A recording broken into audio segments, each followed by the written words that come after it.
Coming up on this week's show, our first impressions of CBS's UEFA coverage, the innovations we love from the MLS Is Back tournament, Nicolas Anelka comes to Netflix, the Brazilian League returns to the United States, plus we have letters from you, the listeners, in our mailbag section. I'm Christopher Harris, aka The Gaffer, joined alongside my co-host Kartik Krishna. Kartik, the time has come. We've got a lot to talk about. CBS Sports has launched their UEFA coverage, which we'll get to in a little bit. But I want to start with Major League Soccer. And I have mixed emotions on this one, Kartik, because before this tournament started, I felt it was contrived. I was not enthusiastic about it. And the group stage was pretty rough. There were some poor teams. The level of football was below average. But as that tournament has gone on and on, I've warmed up to it. I'm watching more and more of it. The quality level has improved dramatically. The matches are really, really close. The refereeing's gotten better. I've got really kind of used to the television coverage in terms of how different it is and can appreciate a lot of other things. But before we get into the innovations, my issue now, Kartik, is that I think MLS, they should basically, once this tournament is done, is they're on a high. They've been able to achieve something that no other US major league has done thus far, which is to have a controlled bubble and have this tournament played, which has been pretty much flawless, except for a couple of things. I think they should basically call it a day and say, okay, this is the season, that's it. However, I mean, Don Garber was on television last night saying, hey, we're getting ready to go back and play the rest of the season in the home markets. What do you think? Yeah, because, of course, Major League Baseball and USL, who've done that, things are going perfectly for them, right? Yeah, right. I was shocked. I mean, it's kind of incredulous because this is what I discussed the other night on another show, was that MLS has created so much goodwill with this tournament. They've done right by Black Lives Matter, which is important to a lot of their fan base. They have taken the proper coronavirus protocols to where, there were some early kinks, but then once everybody was incubated in the bubble, they've had no problems. They've shown how well it can be done, how effectively it can be done, and they've done it right, which has endeared them to a lot of people, including myself, who thought this is a very reckless approach, when we see much more reckless approaches, as I mentioned, from Major League Baseball and from USL. The quality of football has been pretty good by my standard, and you've just laid out what you think, that it's gotten better as the tournament's gone on. The storylines in the tournament have been compelling. The television coverage has added all of these new innovations and wrinkles that we didn't have before, and it's just elevated, for a lot of us, the way we perceive Major League Soccer. All of that goodwill. And that's a lot. And that's a lot for this league in particular, because this league has had, such a bumpy relationship, I think, with core soccer fans, gets put in jeopardy if they go back to home markets and there is some sort of problem. And there will be some sort of problem. There will be some place where there is a COVID outbreak, or there is some incident related to COVID, and it puts everything in jeopardy. In addition, we have 3 Canadian teams who, I believe, because of the travel restrictions and because Canada has done a very, very good job of countering coronavirus. I'm not sure the specifics of this, because Garber just gave his comments during the Philadelphia-Portland match, which was, we're taping this Thursday morning. That was Wednesday night. The Canadian Premier League is restarting in a bubble on Prince Edward Island, which is kind of an isolated part of Canada, as maybe most of our listeners know, where there's very little travel in and out anyway. And that is in a country that has less cases. Canada, as a nation, has less coronavirus cases than the 3 counties of southeastern Florida, where I live and where you used to live. So if you combine Palm Beach, Broward, Miami-Dade, those 3 counties have more cases, coronavirus cases, than the entirety of Canada. Yet Canada is being very vigilant. So there was almost no chance Toronto FC is going to be allowed to host matches with teams coming from the States. Province of Ontario was very clear about their views of that. I do not think Montreal and Vancouver will be able to either. So they may either have to join that bubble for their own matches and play one another at Prince Edward Island, or just play one another in home site venues, or not have any home games and be on the road in the U.S., which I don't think they want. So there are complications with this as a cross-border league, and there are complications with this based on everything going on in terms of coronavirus in the country. And it would just be a pity, Chris, because MLS has done such a good job of elevating their stock, creating some goodwill, doing the right thing in the face of a lot of adversity, and all of that is in jeopardy if they resume the season. And I understand there's a revenue shortfall, but you know what? They should just accept the revenue shortfall and take the victory. And they can even do a victory lap about how this tournament has gone and how well this tournament has been perceived. If they don't do that and then they restart, there'll never be a victory lap for this tournament because things will blow up on them. Yeah, I think in many ways it should be that they should get out while the going is good, in terms of being able to be in that bubble in a controlled environment. And they've had zero COVID cases for quite some time now. And it is one of those things, Kartik, in the history of things, looking back at this year, the 2020 season of Major League Soccer, is that, if the league does continue and it becomes a mess like it is with baseball, with games being postponed at the last minute, and teams getting, kind of the coronavirus kind of raging through certain clubs, it could be a really negative end to this season. And I don't know. To me, I would, if I was Major League Soccer, I'd say, hey, we did a great job. It wasn't perfect, but let's go ahead and begin again next year, and let's focus on trying to get everything lined up. And I think Garber has said what he said on Fox with Alexi Lawless and Rob Stone, which is, I think, a little different than the kind of interview he'd have, and maybe the way the follow-up would be if he had done the interview with Taylor Twellman and John Champion, right? Had said these same things with them. I wonder if it's just if they're just kind of punting to say, yeah, we want to restart the season, and then they'll come out after the final and say, hey, after talking to our owners, let's say they take a board vote among the owners after talking to health officials in our areas, we're going to pause a little longer. Well, maybe he's just positioning for that, although it didn't sound like that. I'm just maybe being optimistic. Well, supposedly, there's been no leaks yet, but we know that behind the scenes, that August 15th is the date for the restart. Previously, about a week ago, it was August 22nd.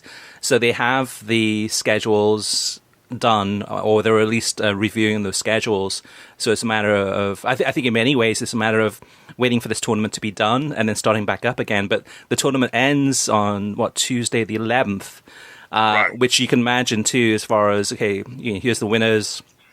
And now good news is we're going to start back up again a few days later. So from a TV perspective, though, Kartik, since this is the podcast about kind of the soccer media, I'll give him full credit. The audio of the video assistant referee decisions is... that's absolutely amazing. That is state of the art. That is top shelf, world class.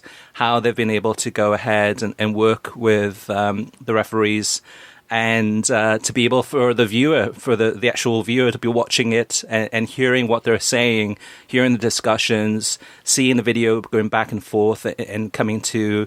Hearing how they come to the decision, and that gives so much more transparency. And hopefully this is something that FIFA and the other leagues around the world adopt, because this, to me, was fantastic. The other thing, too, some of the other things, too, Kartik, from the coronavirus... I was going to say the Coronavirus Cup. From the MLS Is Back tournament is some of the other innovations. At first, I wasn't a big fan of being able to listen into the hydration breaks and hearing the coaches, because oftentimes there was really nothing much being said. But there have been times where in those hydration breaks, whether it's, I don't know, Jim Curtin or Gio Savarese or whoever it may be, but hearing some of the things that they're saying, or sometimes hearing some of the things they're not saying, and getting a bird's eye view into hearing what the coaches are instructing their players to do. That has been off the charts. At times, really, really good. For me personally, watching Inter Miami and hearing Diego Alonso, the coach, in those hydration breaks and giving those talks, it's interesting because it's all in Spanish and there's no English translator. So for, I don't know, Lewis Morgan or some of the players on Inter Miami that may not speak or understand Spanish, there's definitely, that doesn't work, I don't believe. I think one of the other teams had the translator. I think it was San Jose had the translator as soon as Almeida was saying what he's saying. Instantly, there's the assistant translating it into English, and I thought that was really enlightening. How about you, Kartik? Some of the innovations from this tournament that you've liked from a TV perspective? Yeah, so I've loved the audio on the VAR decisions. I think that's been really well done. Although for whatever reason we didn't quite get that during the Philadelphia-Portland game on the critical decision on the offside call. I've liked the hydration break coaching. I've liked the natural audio. I don't. Fox and 2DNA have chosen the different feed with the piped in audio noise, which I'm not as wild about because I think what ends up happening is, and you know, we'll talk about Europa League in a minute, but I think what ends up happening is those natural sounds of the game have gone really well with Twellman and Champions commentary, and I think that it may have been worked out the same way for Strong and Holden had they done that. I've really liked the camera work, right? And I've talked about this before on Twitter and gotten a lot of pushback, mostly from pro-rel people who don't like MLS and just like to criticize anything MLS does. But I think that some of the drone angle. The drone captures and some of the wide angles have been more frequent and better from kind of a tactical, trying to employ tactical thoughts than you do when you get the cutouts for European matches. You do get some of those angles in European matches, but not as frequently. And I don't know if you get as many of them. So I've really enjoyed that, and I think that that's a new way to broadcast the sport and really enjoy that. As someone who likes to go to games and likes to see live football, I think that's an innovation. And that's another thing. So MLS has that innovation now in their TV package, in their TV repertoire. It's less critical to have games in front of fans, at least from a football perspective, when you have those sorts of camera angles and people who are accustomed to being at matches can see kind of what's going on off the ball and get that sort of build up. And we saw that even in there was a game between San Jose and Vancouver in the group stage where they had the entire kind of field, the entire pitch covered by cameras on a counterattack goal. So you saw everything. You saw the guys making the run off the balls. You saw where the defenders were when the giveaway happened and their positioning, and that's stuff that usually you need several replays in a match from, let's say, the Premier League or the Bundesliga to see.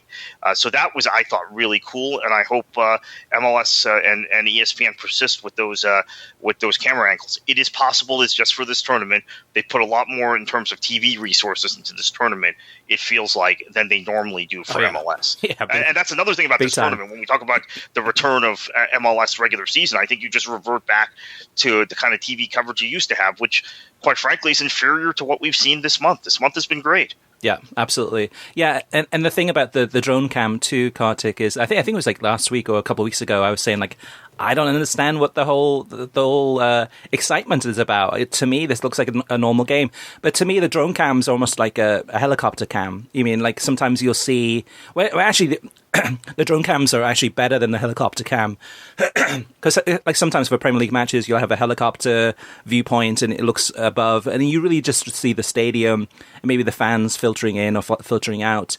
You don't see the tactical side of things. So with the drone cam, they're able to go a little bit closer to the field of action, and you can see kind of formation, lineup. You mean where the players are on the pitch. I'd like to see more of that. But like you said too, Kartik, is once the season starts, if it starts, when it starts, it's not going to be there. And that's the thing, though, Kartik, is that I've warmed up to MLS Is Back as the tournament has gone on, and I think the driving factor, the reason that Major League Soccer is wanting to have this league continue beyond MLS Is Back is because of ticket revenue, is because this league depends more on ticket revenue than any other major soccer league. Most of the other major soccer leagues have massive TV contracts. MLS does not. I mean, hopefully the next deal will be much bigger and higher value, but this one does not. So they're not that they're forced into doing this, Kartik. I still think it's the wrong decision at this point in time with everything that's going on in this country, and I mean in terms of comparing it to other countries from around the world. One more thing. One more thing as far as the innovations. Let me just finish off on innovations. Is the jumbotrons? I give full credit to the jumbotrons, because they're virtual. They are not there. So if you go to ESPN Wide World of Sports and you're walking around the fields after this tournament is over, you'll see no massive jumbotrons. Those are virtual. Those are actually created, by computers. And that is a huge innovation too. Whether or not they can use that in the future somehow, I'm sure they'll figure out a way. But that to me was a great innovation from MLS Is Back. And I've really, before the tournament started, I was not a fan. I'm a fan of MLS Is Back now, and I'm looking forward to next season, hopefully next year, but it's looking like it's going to be this season, and I'm not as excited with the prospect of that. Yeah, the thing I was going to interject was about what sits next to those jumbotrons, which is a board showing local sponsors, and I think that's very important from a monetization and local television standpoint. Those sponsors getting that would normally get local airtime in the Seattle market or the Orlando market or whichever market, getting national airtime, that's part of the way you kind of offset the losses of not having home matches. In terms of them needing ticket revenue, I think it depends on the location, but I think in a lot of places people are gun shy about returning to a spectator event, a sporting event. So this may not work out as they think it will. The attendances for USL have not been particularly good since they've restarted. That's a league entirely dependent on ticket revenue. So MLS has other revenue streams, and a lot of them have been activated in this tournament. So I would say that's something that's different. And then the last thing I would mention about the television coverage of this tournament, very first couple nights, I want to say first maybe 3 matches or first 2 matches, there was that huge Adidas superimposed logo in the center circle. They understood, I think, that it was too big. It looked too fake. They then toned it down. The Adidas logo has continued in the center circle on television broadcasts, virtual. Again, it's not actually there, I don't believe. Maybe it is. No, it's virtual.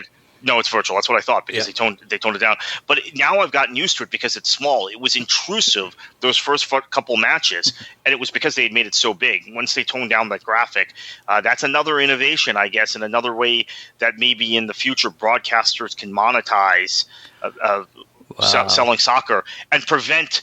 And the reason I'm so sweaty about this monetization in terms of the center circle and the local sponsors in terms of MLS Is Back is I have this concern that as time goes on, networks are going to want to try and push commercials into soccer matches. So this is one way of avoiding it. It is one way of avoiding it, and I think it's a good trial for the future.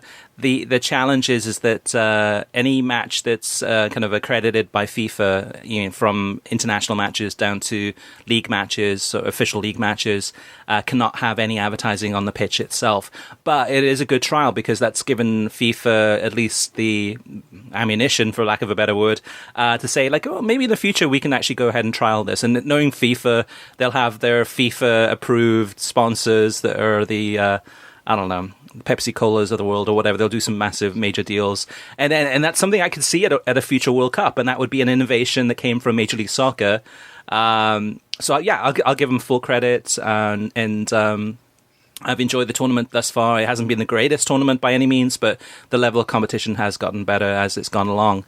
Speaking of competition getting better as it went along, except for the final, I'd say that the championship's been a fantastic season this season. The final to me was really just Fulham did a great job. of just preventing Brentford from those high-flying attacks. And the match really didn't come alive until in the extra time and the goal, and then all of a sudden, from that free kick, that opened everything up, where the game became more open and it became more attacking. Up until that point, it was a pretty turgid affair. It was just really, really tense, as most championship playoff finals are, Kartik. Any insights from your point of view on this one? Yeah, I mean, I was frustrated because I really wanted to see Brentford go up, or I should say probably partly did not want to see Fulham go up because of the kind of football they played all season in the championship. But this was very reminiscent of the West Ham-Blackpool final several years ago, when Ian Holloway had Blackpool set up to really kind of play intricate football. Allardyce had West Ham set up to defend, and West Ham ended up nicking it at the end. There was also a final involving Palace. Was it Palace and Watford? Was that final? Yep. That was really cagey. Yep. Yeah. And Palace ended up winning in extra time on a penalty. This match, Parker set up Fulham perfectly, right? And he's become very good at that. And I'm very happy for him, because I'm glad to see an English player I really liked as a coach. An English coach who I really liked as a player come good as a coach, because there have been too few of those guys, I think. To me, it's very important that, just like it's very important to me that American managers get a chance in Major League Soccer, and Jim Curtin has done very well with Philadelphia. And I would say the same thing with, even though he's not American, but he's an MLS guy, Oscar Pereira with Orlando. To me, it's very important that kind of homegrown managers get a chance. And Scotty Parker was such a phenomenally good central midfield player. I think perennially underrated throughout his career. I'm happy for him. But the reality is they've been very negative, and they wanted the entire season and going into this final. And I had watched these two teams play each other. I want to say it was right before the COVID break. Maybe it was after. No, I think it was right before. Mm-hmm. And Brentford just pulled them apart, right? Pass, movement. Yeah, it was like 3-0 or something like that, right? Yeah, Rico Henry going down the left side, putting in like not even crosses, but these kind of diagonal balls that are low to the ground, finding Watkins, finding their other attacking players. So I knew what Brentford could do to Fulham and how they could tear them apart, because I had watched that game. And I think the commentator, who was Steve Wilson, was expecting the same thing, right? So he's paired with Paul Konchesky, who's a former Fulham player, of course, and played for several teams in the London area also, and obviously played for Liverpool at one point as well. But I think they were both kind of frustrated by Brentford's tension or unwillingness to shoot from distance. They were trying to play that last intricate ball. There was an incredible chance for Watkins within a minute of the restart of extra time that he normally would have taken, and had he taken it, it would have been a completely different situation. But yeah, this is what happens. Playoff finals in the championship after a great season, a season where I would say it was either the most entertaining league in the world or the second most entertaining league in the world. I would say Serie A was up there too. Was a real letdown. That on that theme, the Serie A final weekend was also a real letdown.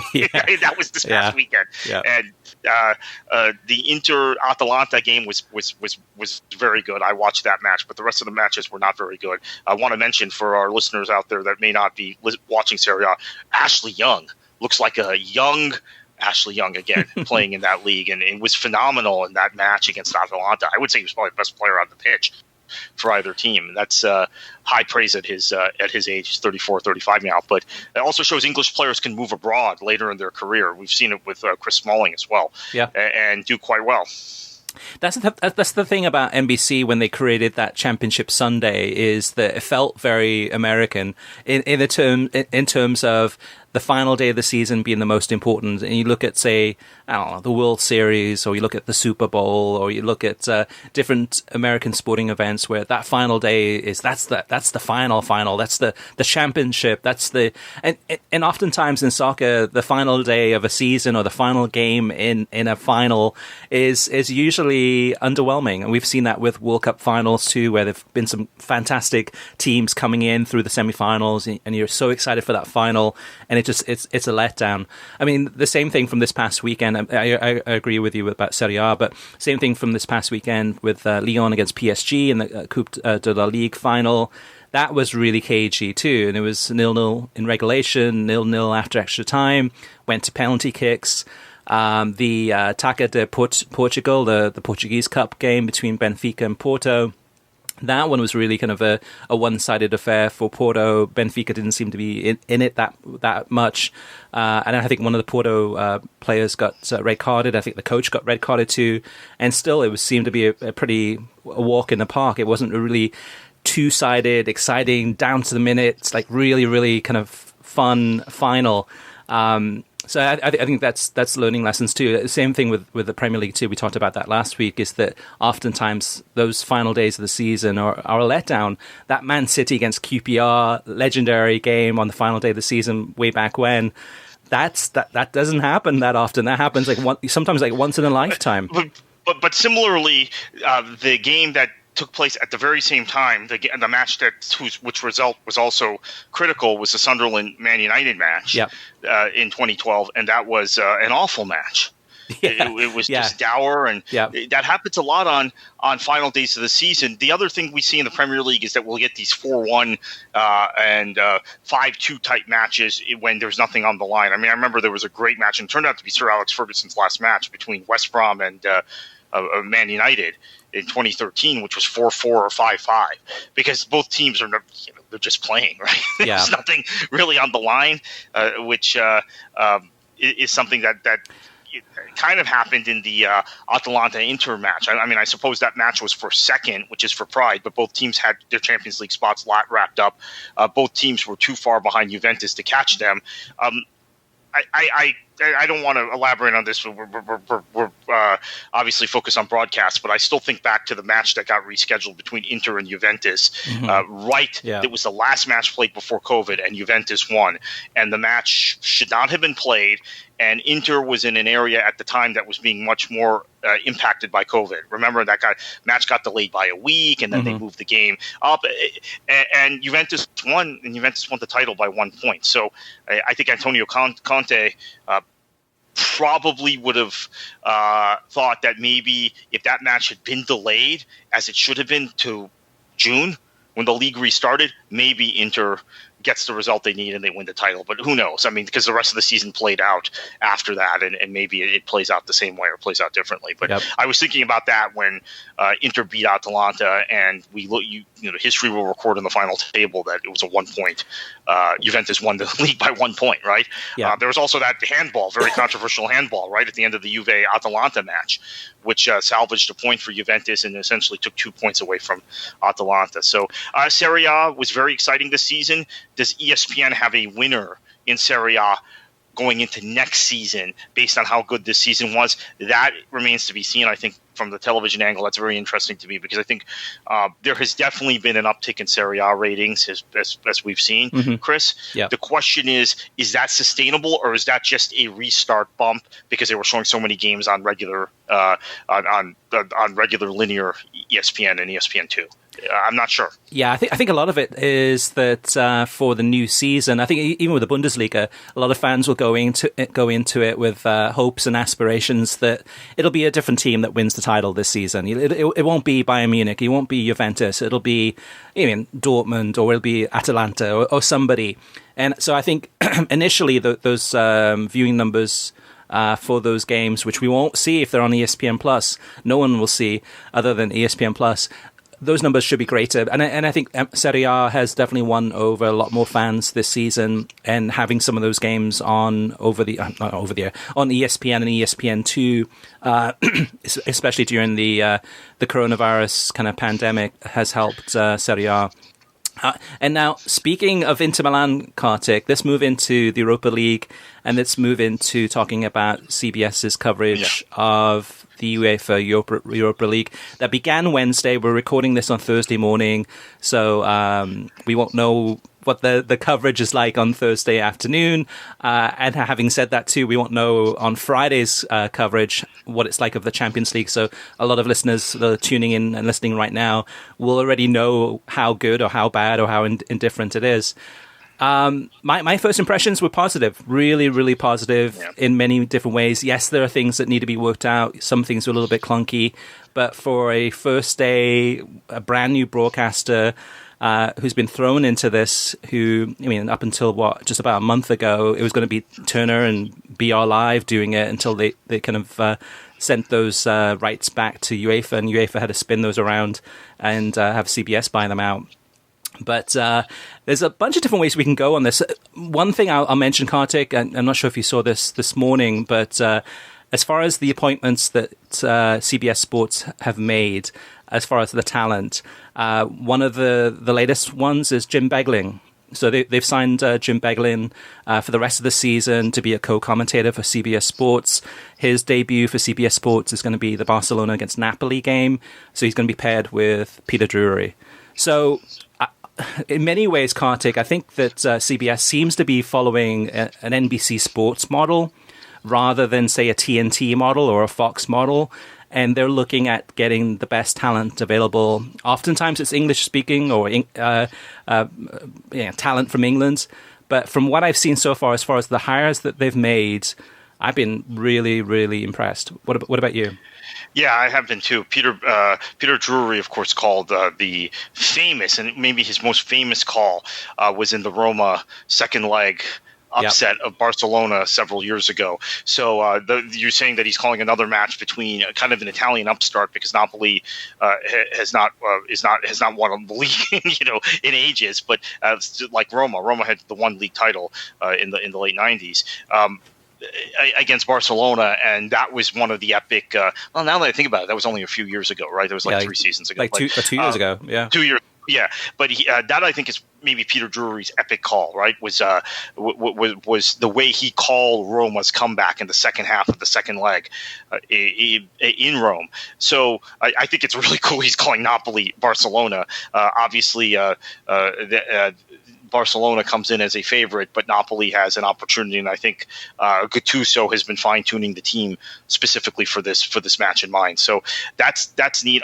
CBS, I think, has done some really interesting things. So first off, CBS All Access. Accessing it for the Wolfsburg Shakhtar match and then the Inter Getafe match, and I thought Inter Getafe is, in terms of what the draw provided us for Europa League, the best match, right, of the entire tournament to this point. It was supposed to be 2 legs, right, but it ends up being just this one match. Was really good. Now, finding things on CBS All Access is pretty easy, and I had found the Europa League first thing in the morning yesterday. And then let me explain what happened after. So then I have no problem finding it. I turn on the Wolfsburg Shakhtar match.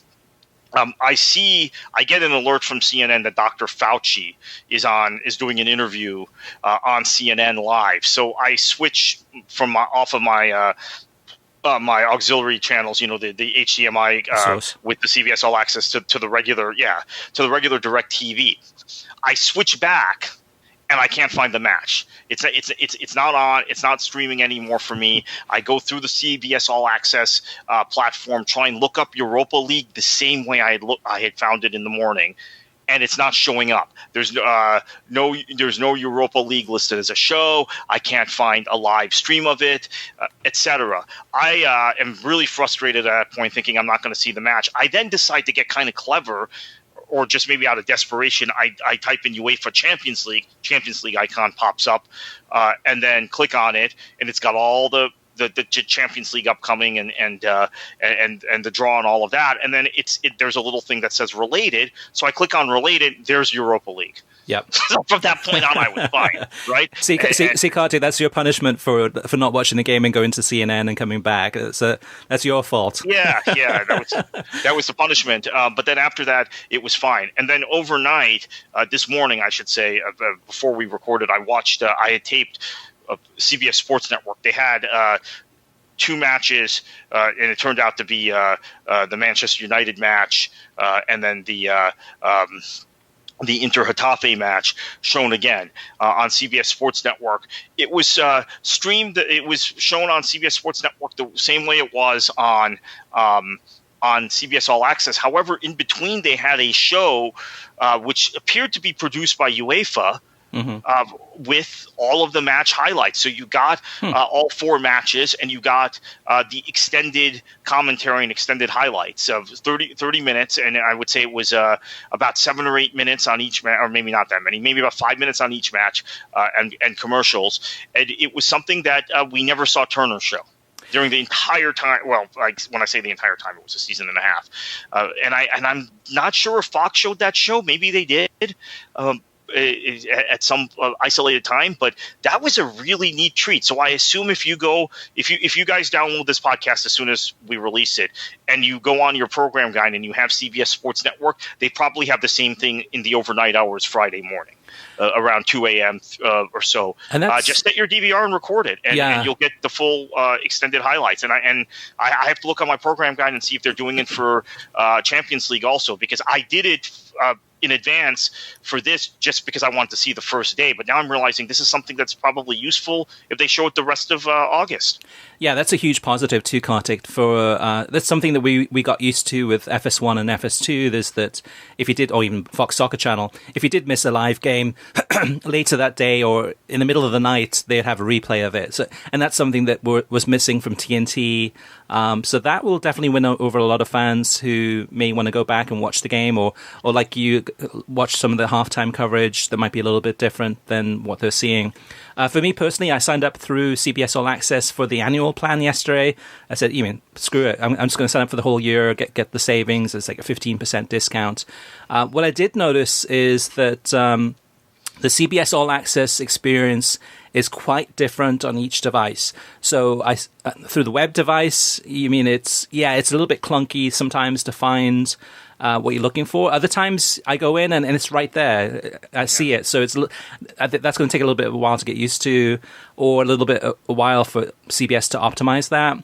But then looking at on a Roku, it looks completely different. And then looking at it on Amazon Fire TV stick, that looks different too. So it's not like with some, say Netflix. Netflix is probably an example of where it's pretty similar across all platforms. With this one, it's a little bit different. So I think there was one time too, that same thing for me too. I was watching one of the games. I think it might have been Man United against LASK, and I was like, this game, I forgot it was such a one-sided affair in the first leg. Let me go ahead and switch it over to Inter against Getafe, and I couldn't find it. It wasn't listed in the listings on CBS All Access for that Europa League game, even though it was on right then. So I went back to the main menu, and then I think I might have typed in UEFA or Europa or something, and then I found it. So a little bit clunky. It's the first day, so probably a lot of these things will be worked out. Day 2, which, again, we're recording this podcast, and as it goes along, I'm sure it's going to be much smoother. But I had no technical problems, no issues with buffering, no issues with error messages or anything crashing, anything like that. That is so important, Chris. Yeah. Sorry, sure. I just want to jump in on that, because what ended up happening the last year and a half was that I would at times intend to watch Europa League on BR Live, and there would be buffering, there would be some sort of clunkiness, the stream would be lost, and I would be saying, you know what, forget it. I'm just going to turn 2DNA on. And then when Zona Football became a thing, I just was, forget it. I'm not going to watch this competition at all in English on BR Live or on Turner. So CBS's first impression, when you talk about the lack of buffering and how smooth the streams are, completely different than what we experienced with Turner. And that means people like me are more likely to continue to watch this tournament in English, because I will confess, and I think I've said this on the show before, after a certain point, the first season Turner had this competition, I was watching it exclusively in Spanish. I was watching it exclusively on 2DNA. Mm-hmm. And I'm an English speaker, right? I mean, my Spanish is very poor. But I don't think CBS is going to have that problem. Maybe they understood they had to set the tone from the beginning, because there had been so many people who had defected to 2DNA and Univision and Unimas and Galavision, whoever else was showing the matches, the Univision family of networks from Turner. Yeah, I think Univision this go around has a much tougher opposition or competition, where you have a broadcaster that has a lot more of a stable and robust and reliable streaming solution. So if you're a cord cutter or somebody who likes to watch things on your mobile phone or tablet, or on your smart TV, or be able to go ahead and with CBS All Access, it has Chromecast built in, so you can always cast it to your big television set or your monitors, whatever it may be. It's definitely going to be a huge rival for Univision.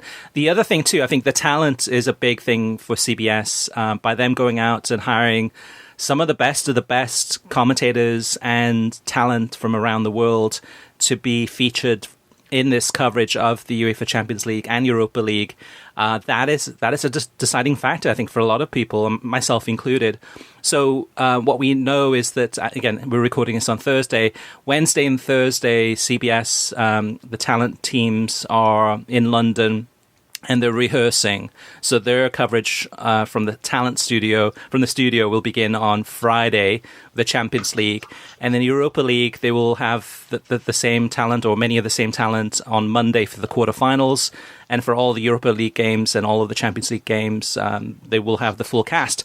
The full cast includes Roberto Martinez, Jamie Carragher, Peter Schmeichel, Ruud Gullit, Peter Drury as one of the commentators, Alex Scott, Mika Richards, Kate Abdo as a presenter, and Clive Tildesley as a commentator. And I mentioned too Jim Beglin as one of the co-commentators. I'm sure there's going to be another co-commentator that's probably going to be partnered with Clive Tildesley. But that's on the studio talent that they're doing out of London, which I think is a smart move, Kartik, especially with everything going on with the coronavirus, and being able to have it's headquartered, at least for this season, in London rather than in New York, or someplace else in the United States, where there'd be a lot more issues health-wise, or trying to get talent to come into New York, which some of the talent may say, hey, thanks, but no thanks, I'm staying where I'm staying. And then the other thing then too, so they do have broadcasts coming out of New York, and that's CBS Sports HQ, which is their free streaming channel, which is available through CBS All Access and also available through the web. And that has 24/7 sports news, so everything from baseball to American football, etc. But also, beginning Wednesday, we had the treat of seeing the brand new CBS Sports soccer analyst, Ian Joy. Ian Joy has been hired by CBS Sports and played a key role on Wednesday as an analyst. And Kartik, he was on fire. I mean, he was really on point throughout the day. I was like, holy cow. You and I and most of our listeners know how good Ian Joy is. To me, this is perfect proof and an example of how Fox underutilized him. He is one of the best in the United States, and he was absolutely on fire. Yeah, he's one of the best in the business, and he was very, very good in his CBS debut.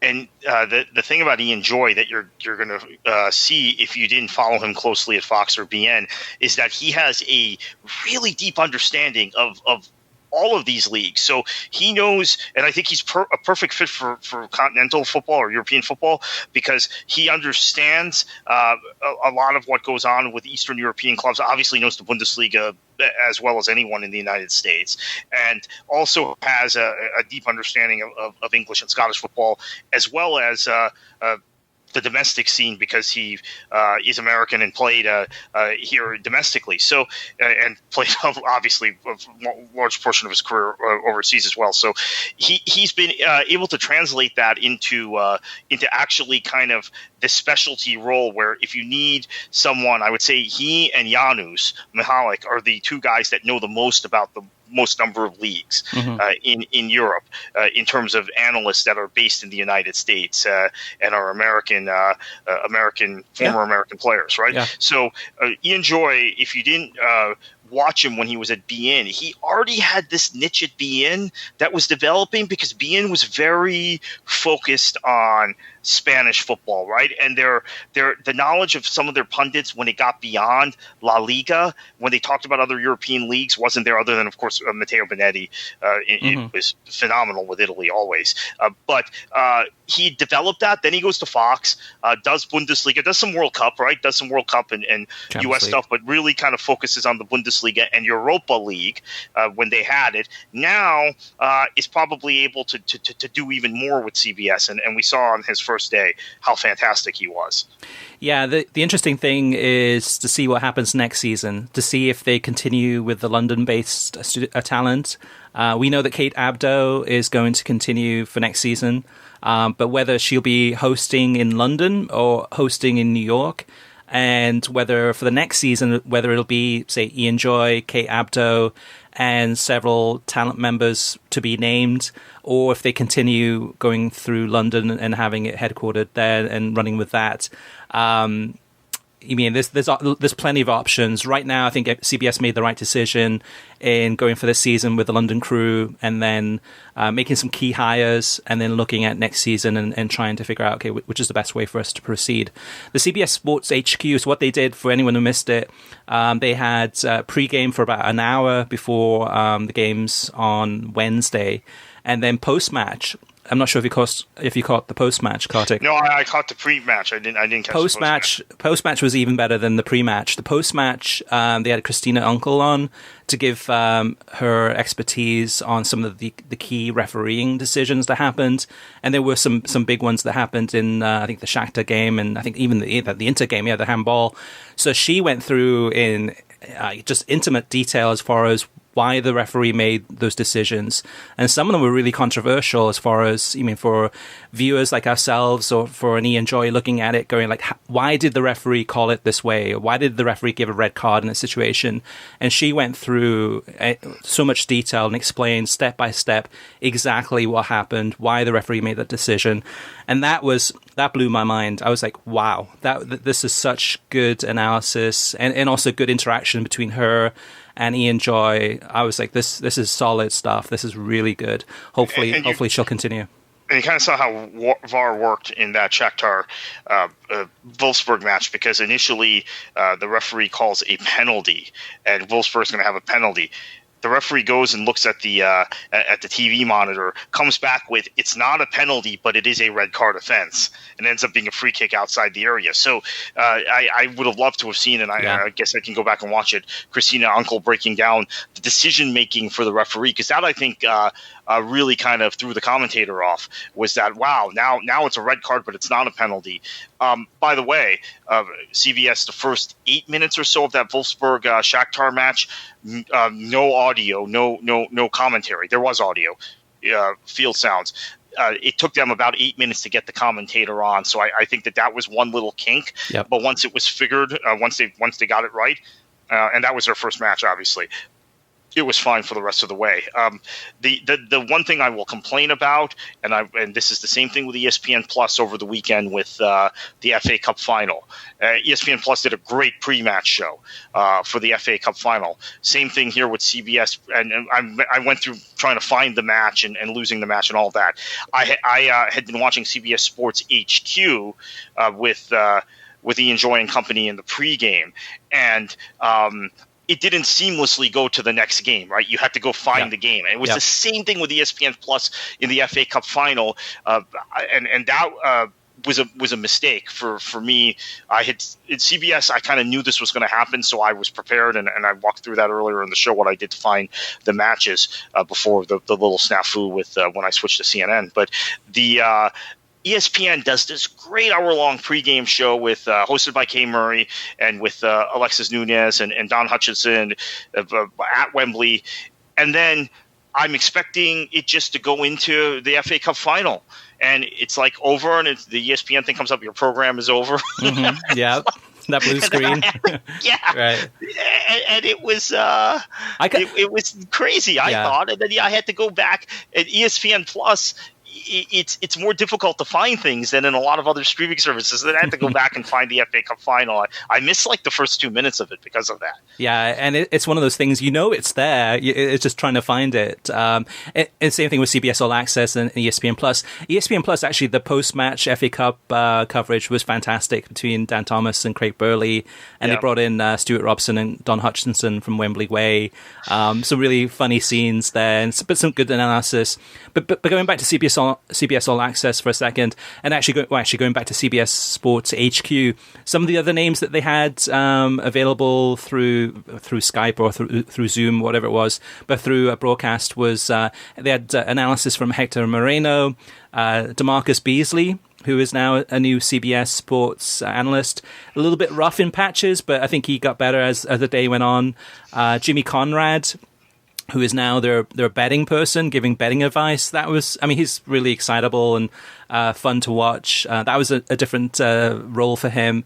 You had Jonathan Johnson, I think it is, John Le Gossip, a big Ligue 1 expert. He was on. Andrei Shevchenko, they had him giving some analysis too, and many, many others. And the presenter was Poppy Miller, who I haven't had a chance to watch before, but I thought she did a great job. Overall, I was surprised. By the way, this is where we have some, when you have commentators who are associated with clubs in the lower divisions in U.S. soccer, which I've actually filled that role myself in the past. Poppy Miller worked for the Charleston Battery for several seasons. I want to say like 4 years now, at least 3 or 4 years, and she's been phenomenal. And she's gotten better and better as time went on. So I thought that it was always kind of inevitable that she would be plucked by a big network. I assumed it would be for MLS matches. So it was really good to see her presenting and hosting for CBS on on Europa League, and I think she'll have a bigger role as time goes on. She could be the full-time host even in the studio. Yeah, I'm really looking forward to Friday's coverage of the Champions League from CBS All Access. Of course, I think some of those games are on. Actually, two of the games this weekend are on CBS Sports Network. But I'm very, very positive. I think they're making all the right decisions. Again, the big question mark will be for next season whether they go with more of an American talent crew or more of a European talent crew. That's the big question that they have to decide. And maybe they go with the same approach that they've got now, which is CBS Sports HQ having more of the American feel to it, and then the crew in London who are in IMG Studios, them being more of the European-centric. But so far, so good. Let's hope that they continue down this path, but fingers crossed. All right, Kartik, let's move on to TV streaming news. Not a lot this week, which is okay, because we got a ton of listener mailbag to get to. Yeah, so the big thing this week is, and it debuted yesterday on Netflix, the Nicholas Anelka Misunderstood documentary. I have not watched it yet. I want to watch it. It was on my queue, but if you check out the trailer, it's fantastic, and it appears to be a very kind of no holds barred look at Nicholas Anelka. They're not necessarily pushing back on his bad boy image, but they are kind of getting deeper into his influences, his what drove him, why he was such a great player for so long. For me, it's particularly sentimental. I think now Anelka, as time has moved on, has been remembered for whatever reason as a Chelsea player because he spent more time there at the end of his career and obviously missed an important penalty kick in a Champions League final. But for me, he was for many years, he had scored more goals for Manchester City than for any of his other clubs. And he was essentially a savior for our club at a time when other guys weren't scoring goals in the kind of quantities he was, and in fact our last win at Anfield was because Anelka had a double in stoppage time. Right, we were down 1-0 and 2 goals. That was in 2003 or 2004. So I'm really looking forward to watching this documentary. Also, remember just epically his bursting onto the scene for France at Wembley and scoring, having a brace in that match against England in what was a friendly in '99, but was came at a time when France was on the top of the world, and it felt like they couldn't get any better. And then this guy breaks into their squad, and they win the Euros the next year. Yeah, I haven't seen it yet. I am looking forward to watching it too. Once I get a break from, some of these games are happening now like daily with the UEFA competitions back, as well as MLS is back, as well as Liga MX, etc. But I'm particularly interested to see what Anelka's take is on the whole fight that happened in the training squad in 2010 with Raymond Dominique, the French manager, and what his side of the story is as far as what happened. And a lot of controversy throughout Anelka's career, a lot of fantastic goals. So I'm looking forward to that. It looks like it's well produced, and that is on Netflix. Last but not least, in the news section, and this is breaking news, is that the Brazilian League is coming back to the United States. So the Brasileiro will be available exclusively via Fanatiz, the soccer streaming service. So what happens is it's going to be $7.99 a month for the Brazilian package, and that will include access to all of the games live and on demand from the Brazilian League. So you're going to get some of the best teams from around the world. Corinthians, Palmeiras, Grêmio, etc., Flamengo. And it's a separate package. So if you already have Fanatiz, you can get the Brazilian League package for an additional $7.99 a month. Or if you just want the Brazilian League and that's it, and you don't subscribe to Fanatiz, you can get that for $7.99 a month. And they have a 7-day free trial too. So that's breaking news. So check it out if you're into Brazilian soccer. Kartik, we enthused a lot about MLS Is Back in the first segment, talking about all the innovations and how the league, the actual tournament has grown on me, and the actual play has improved. The TV ratings, unfortunately, have not, though, Kartik. If anything, they've dipped quite considerably, partly due to, I think, the return of American sports, baseball games, basketball games, etc. But that's probably the only disappointment, really, major disappointment from the MLS Is Back throughout the whole tournament, really. And to me, these MLS numbers make the Bundesliga TV ratings look really good from during that the pandemic stage where the Bundesliga came back. What do you think?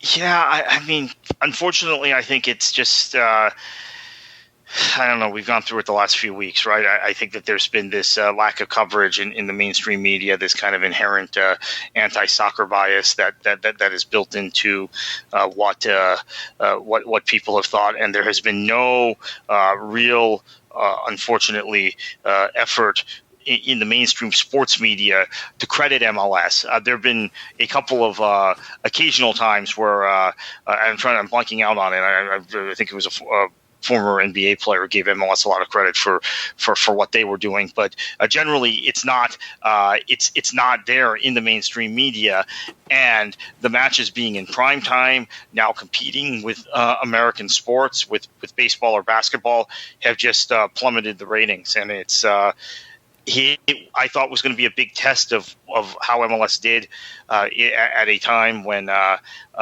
when there was less going on in sports and more people sitting at home, not being out and about, and had assumed the ratings would get much higher, and they haven't. And I'm, quite frankly, you can hear it in my voice, I'm quite frankly depressed about it and annoyed. I'm annoyed at the American sports media, but I guess that's been the theme of this podcast for the last 4 3 weeks years. or so. 3 years. Well, 3 years, right. But I'm annoyed at the mainstream sporting press that just does not, just seems to act like MLS doesn't exist, really. Yeah. I'm starting to think, Kartik, this is a much bigger problem. It's not just the US media, but it's a soccer problem.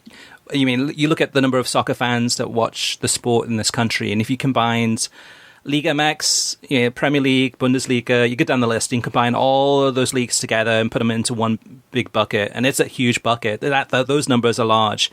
Or the number of people that watch the women's national team or the US men's national team, put it all into one bucket, and how many people are interested in soccer. How many millions, tens of millions that is, and then you look at the Major League Soccer numbers, and some of the numbers. We'll have them all at worldsoccertalk.com later this week. But 238,000 was the biggest number we saw, which was Philly against Sporting Kansas City on ESPN. I believe that was in prime time. And then some of the numbers: 122,000 people for NYCFC against Portland on FS1. Saturday night. So these are numbers that are very similar to the regular MLS season, And it tells me that people who watched regular MLS season in last year or a couple of years ago, whenever, are watching the tournament this summer. Nobody else is. I mean, very few people there are massive fans of Liga MX, massive fans of Premier League clubs or whatever the fans of women's soccer. They're not tuning into these games. And why is that? What is it about Major League Soccer? Which I think the problem, part of the problem is that it has a stigma attached to it, that it's inferior, it's the quality level isn't as good, so the players aren't as good. There's a lot of things that are in that MLS stigma. A lot of them are incorrect. A lot of them are old and dated and not fair. But that is the stigma. That's part of the problem. And I think, but to me, looking at these numbers, it's almost as if it is. It's soccer fans rebelling against this MLS product for a number of reasons. ProRel is one of those, one of probably 10 or 15 different reasons why. But it's a serious problem. And I think that MLS is quietly probably realizing that themselves too and trying to figure out how the heck do we improve this. And it is a big problem. It's fixable. It's going to take years to fix. But it's a massive problem, which is the perception of Major League Soccer. Moving on to listener mailbag. First up is Jose Acevedo.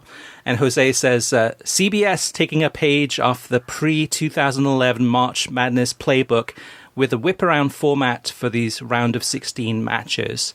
So I think that was when we were talking in last week's podcast about how CBS could, CBS Sports Network could, if they wanted to, go ahead mid-game or at some point during a game, even if it's, say, Juventus against Lyon, switch it to the other game, or actually the other way around.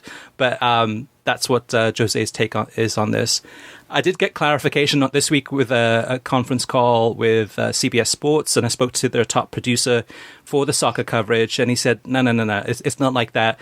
What it is, it might be that, say, 10 minutes to go in a game, and say one of the teams has a aggregate maybe 4-1 or 5-1 lead in that game, and it's almost impossible for that other team to bounce back and win that game.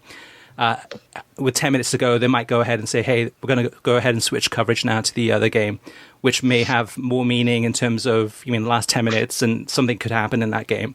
So it's not as bad as it first sounded.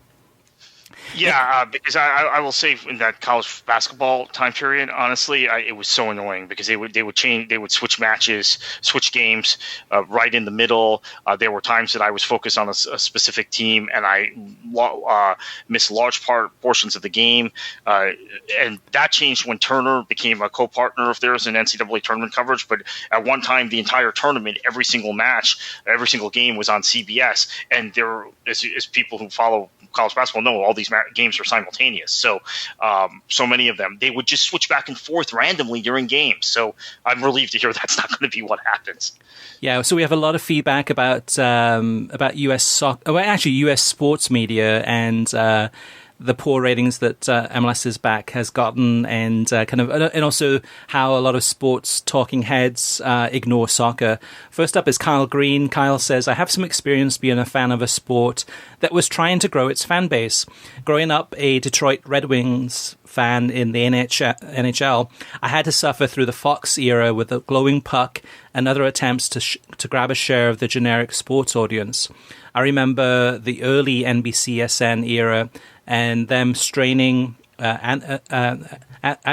analogies to mainstream US sports. Okay, I got it. It made me cringe. I know other sports are more culturally embedded, so don't feel the need to do this.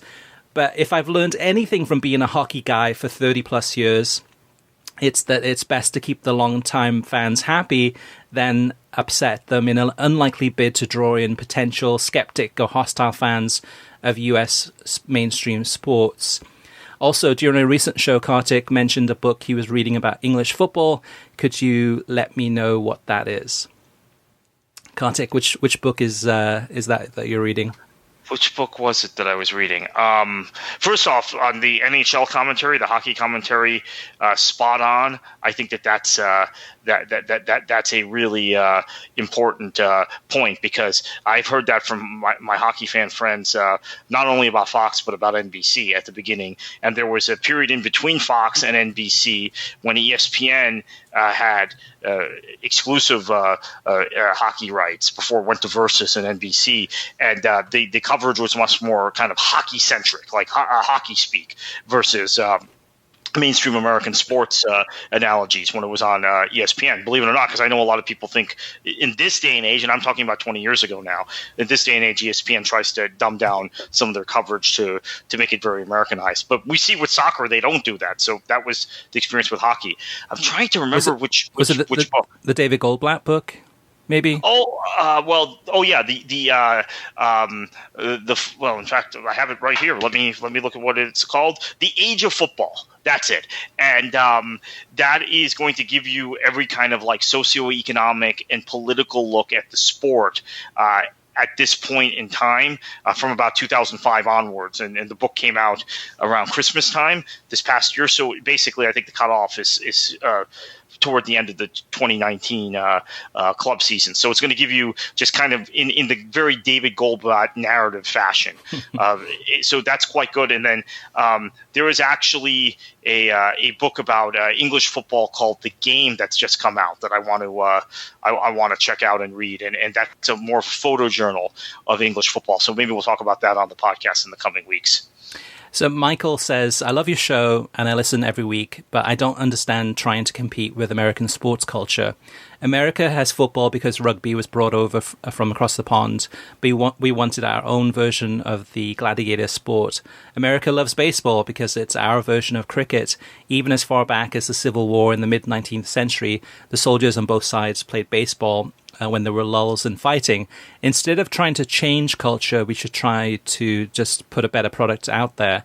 I didn't get into soccer until I was in my 30s, but now a decade later, I love it. I still love American football, basketball, baseball, tennis, and track and field, etc. When I saw quality products, I got hooked. Until then, I completely ignored soccer. But then when I saw Thierry Henry in the World Cup, I was impressed. That started me to look into researching Arsenal, and at that time they were the best in the Premier League, and I was impressed with the quality of play. That eventually led me to Barcelona, and I saw Ronaldinho. I was amazed at his skill. I also fell in love with the version of soccer that La Liga played compared to the Premier League. I still wasn't a diehard, but I kept watching because it was more entertaining than a lot of the movies and entertainment at the time. Then for that small, brief time, Messi, Ronaldinho, and Henry were on the same team. Wow, I was hooked for life. If all I had to watch was MLS caliber soccer during that time, I would have never converted. What got me was watching the best of the best. I know it's easier said than done, but if the quality of the soccer improves, the fans will come. Well, anyway, another great podcast. We don't have to agree on everything. 99% is good enough. And that's an important point, Kartik, and something that I don't think we've mentioned. We've mentioned in the past a long time ago, but the importance of World Cups and what World Cups do as far as attracting viewers in the United States and having them get an understanding of the game, but then having them gravitate to a league, whether it's the Premier League, whether it's Liga MX, La Liga in this case, or Major League Soccer, whichever. And that's such an important, almost like a gateway drug. And with the US not being in the last World Cup, that has a lot of hurtful ramifications. That's going to set soccer back in this country in many ways, because there definitely weren't as large a numbers as what we're used to if the US is in that World Cup. But that's one point I wanted to mention that I'd been meaning to mention in the last few podcasts. Next up is David Roberts. David says, listening to you guys talk about the sorry state of US soccer broadcasting, I feel compelled to ask you to do something. It's been almost 10 summers now that I last stepped foot in a newsroom, as I spent a good chunk of my formative years working in local news in New Mexico, Wichita, Kansas, and Miami. In all those days, I was always interested in finding a soccer-related story to pitch, whether it was about a soccer camp for kids or a standout college player who got a look from an MLS team. Sometimes I got to do them.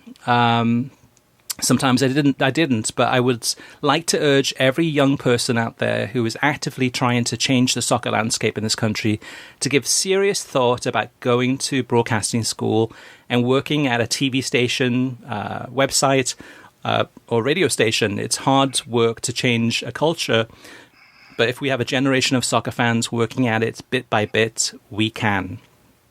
So there's a call to arms, Kartik. And good words there from Dave Roberts and good advice for anyone who is interested and does want to make a change. Yeah, absolutely agree with that. And next up is Rico Richardson. He says, I don't see how blaming the media or certain media people for the status of soccer in the US, it still has been an immigrants, foreigners game to most American people. And I think that's the perception, but I think that's the perception that is a perception from US media talking heads that don't understand soccer. I mean, soccer, there's been leagues in this country since the early 1900s. This game has been played in this country for more than 100 years. Yes, in the beginning, it was immigrants, whether it was Irish teams or Italian teams, etc., playing in the New York and kind of Northeast region. It's now been over 100 years of soccer played here, and I don't think it's a foreigner's game anymore. That is the perception, that is the stereotype that US media like to present soccer as, or even just that soccer-hating person that I think all of us know. There's always that one guy or more that like, that's a game for foreigners. Well, it isn't. Yeah. It isn't by any means anymore. Right, and they kind of perpetuate those myths, and I think those myths are still very alive, even in interacting with just kind of lay people who are talking about baseball and football now in the midst of COVID. They're like, well, that's European or that's Latino. Do you have to? Are there matches on in English? Aren't all the matches just on in Spanish? Type of thing, and there's a very very kind of condescending narrative that it takes when you have those conversations. Next up is Mike Harstad, and Mike says, on the social stigma of watching soccer, I've had many bad encounters at suburban bars and restaurants when asking to put on soccer. Once I even had a drunk guy take a swing at me and missed.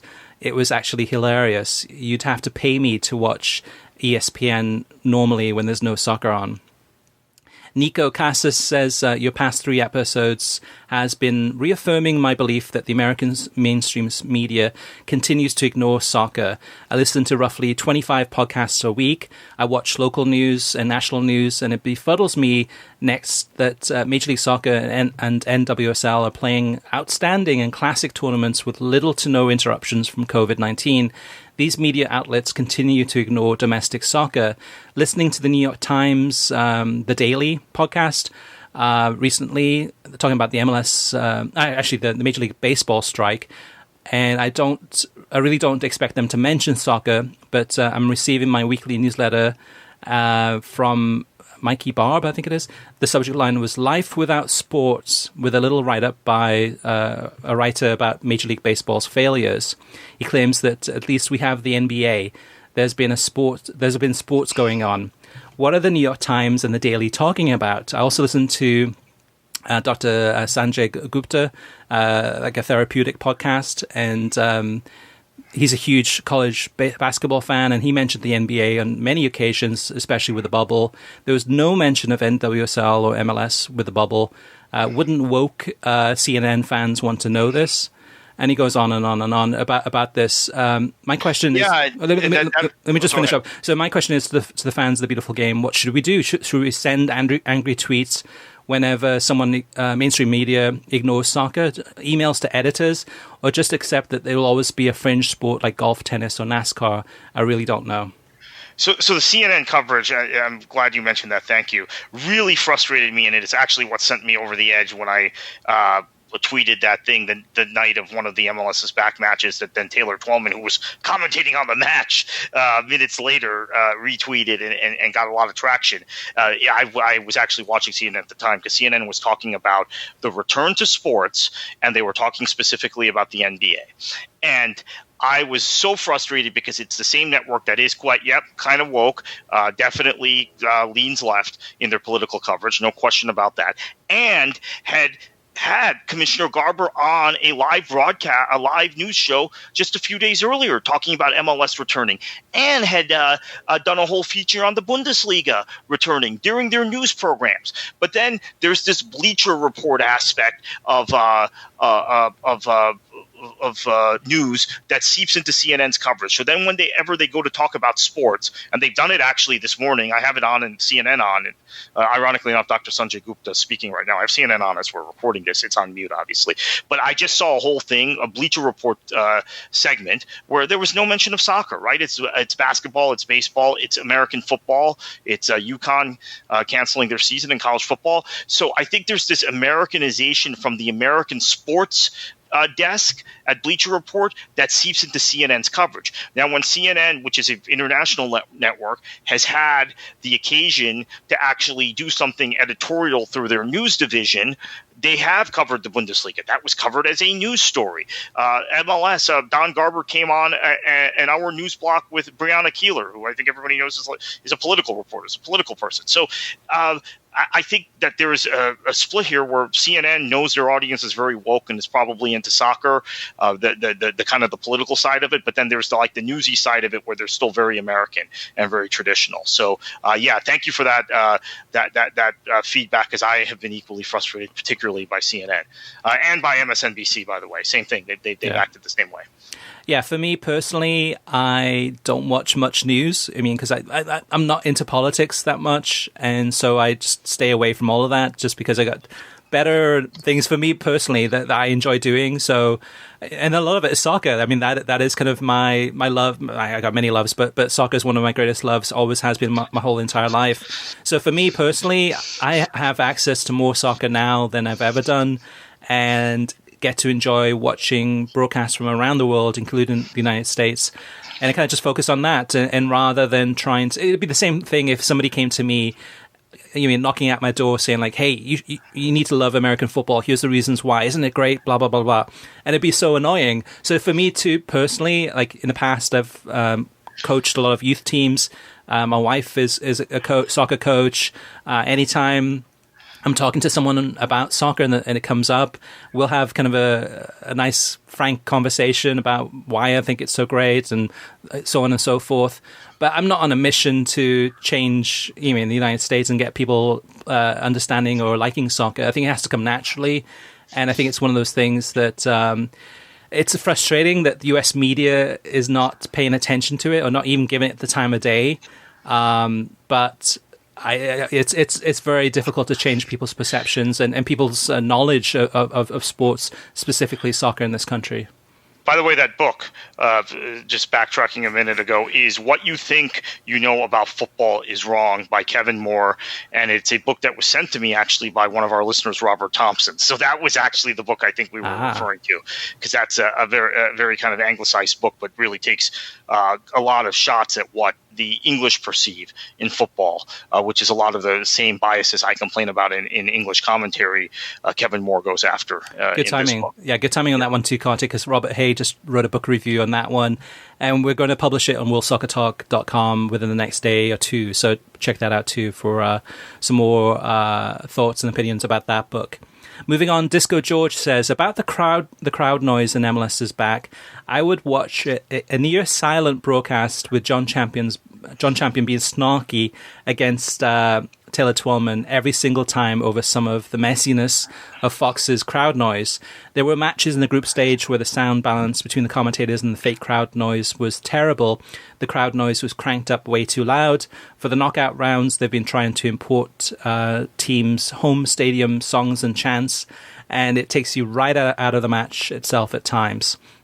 And I noticed them playing RSL's Believe in the first half when San Jose was passing circles around Real Salt Lake, which was super weird. They also used the LAFC Dale chant at sometimes too. It's just way too extra for my taste.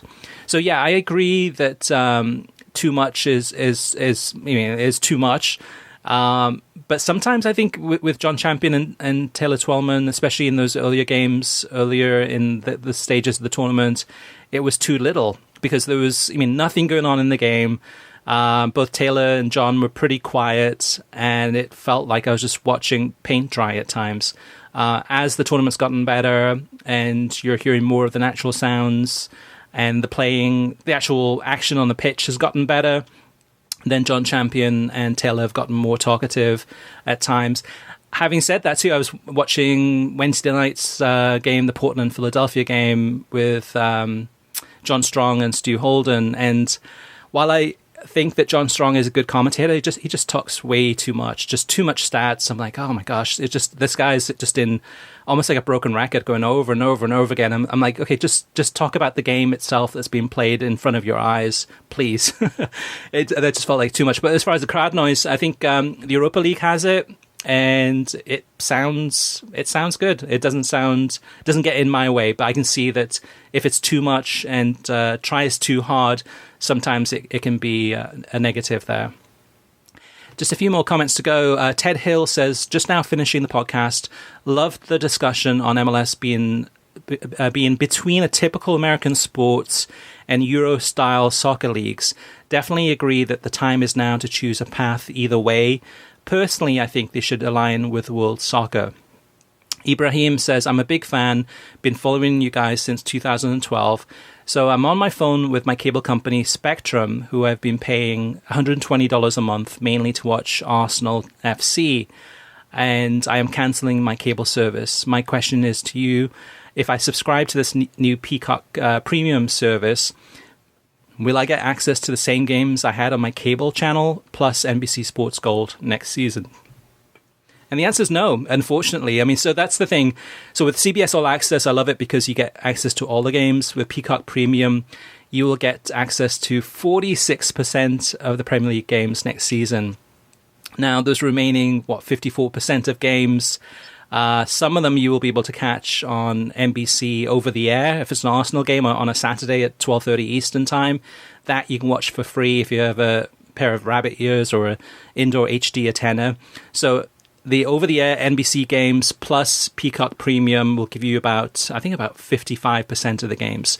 So there's another 45% of the games that you have to worry about. And then at that point, you would have to subscribe to either, like, say, a Fubo TV or a YouTube TV or a cable service or satellite service to watch those remaining games. And some of those will be Arsenal games.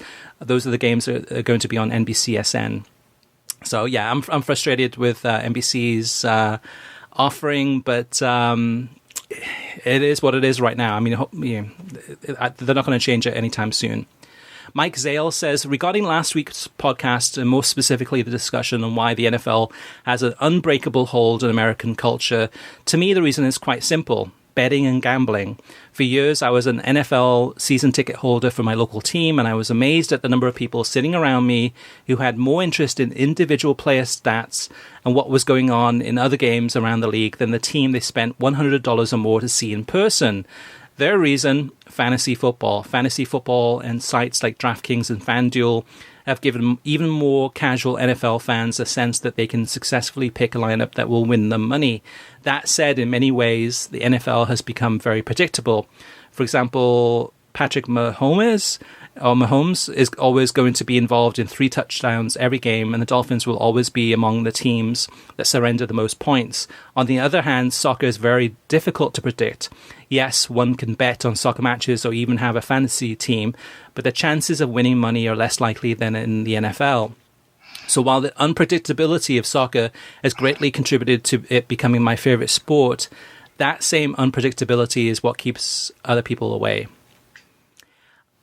I'm not convinced on that one, Kartik. I mean, I know Major League Soccer, MLS, has gone in big with betting, and even if you listen to some of the MLS Is Back commentaries, you got Taylor Twellman talking a lot more about betting and Vegas odds and those things more than we've ever heard really from soccer coverage or soccer commentating. Even the MLS site is now featuring that, which is on the score ticker, which is a very marked departure from the past.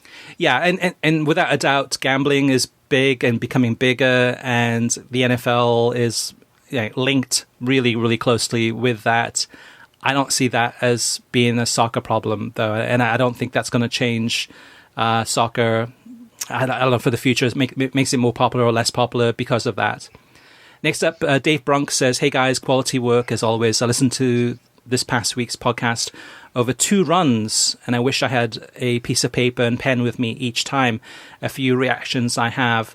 When people talk about English soccer, it's often mentioned that it's tribal. You root for your local team.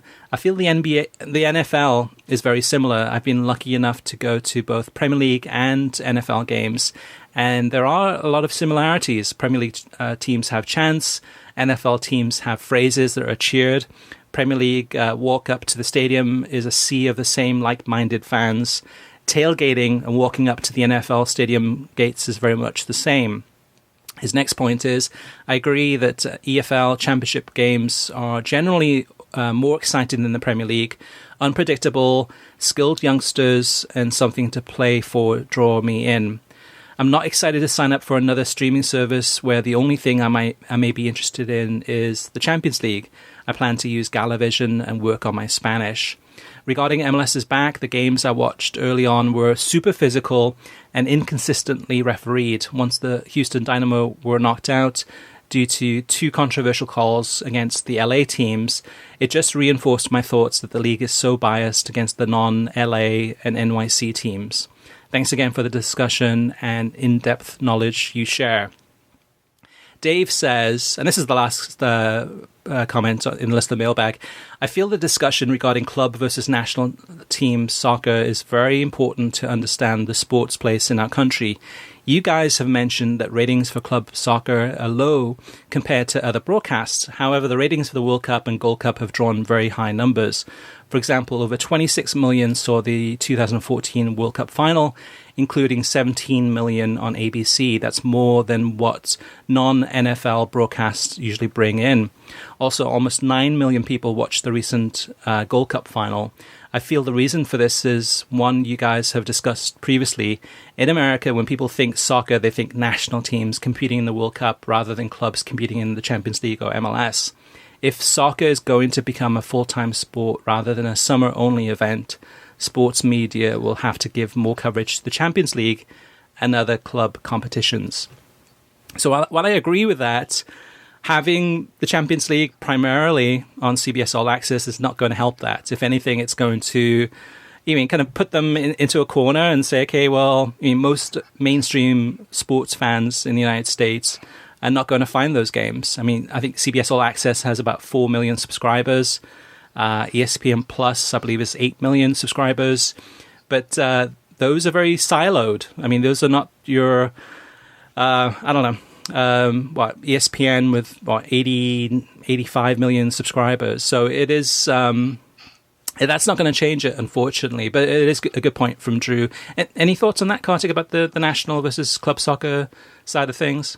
Yeah, I think that's a really good point, and I even got confronted with that this week, which was basically someone saying to me, they've checked out of sports completely. They're not, and they're agreeing with me. It's a political person. They're agreeing with me about this NFL and Major League Baseball, how horrible it is, and our country has our priorities all wrong in the middle of COVID. But the one sporting event they still watch is the World Cup because it's quick and it means more, and et cetera. And then I was like, whoa, wait a second. Those guys who play in the World Cup, they don't play in a vacuum. They don't just play every 4 years. There's stuff going on in between. I'm not interested in that. So it's and this is an American, actually a prominent American person in politics that, a person that comes on CNN and MSNBC and those channels who's telling me the only sport he watches is the World Cup. And that's soccer to him is this international thing every 4 years. And he hates American sports now because he agrees that they've been corrosive on society, particularly in coronavirus. So I think it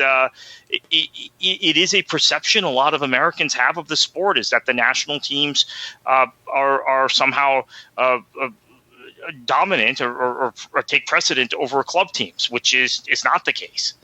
Yeah, I mean, the reality is, I think that for all of us in our lifetime here, like myself, yourself, Kartik, and listener, you too, is that soccer is not going to become more popular than the NFL in this country. I mean, that's a pipe dream. That's not going to happen anytime soon. Yes, it's going to eat away and become bigger as time goes on, but it's a slow, very slow gradual increase in this country. And it's one of those things, again, the only thing that could possibly change it, that could cause a spike, is the US men's national team winning a World Cup. I'm not seeing that happening anytime soon. So the reality is we're in it for the long term. We love the sport. If you love the sport, enjoy it. Maybe share it with some friends now and again. But I wouldn't get too caught up or hung up on the US media ignoring it. Yes, it's frustrating. Yes, we can call them out on it. Yes, we can go ahead and go to broadcast school and become a broadcaster and try to educate people that way. But at the end of the day, we all love the sport no matter what, and no one else is going to change that. So listeners, we want you to have your say. Any thoughts, observations, feedback, or questions about streaming, questions about television coverage, questions about the Brazilian league, you name it. Let us know. We want you to have your say. You can always reach us via email through web@worldsoccertalk.com, as well as facebook.com/worldsoccertalk and on Twitter @worldsoccertalk. Plus, of course, you can post your comments on worldsoccertalk.com. Kartik, thanks for sticking with us. You can get a new episode every Thursday. Where can listeners find you on Twitter to get your thoughts on everything from hurricanes to COVID numbers to soccer coverage and much, much more? And then what should they do this weekend? It's KKFLA 737. And with Champions League coming back, enjoy your football.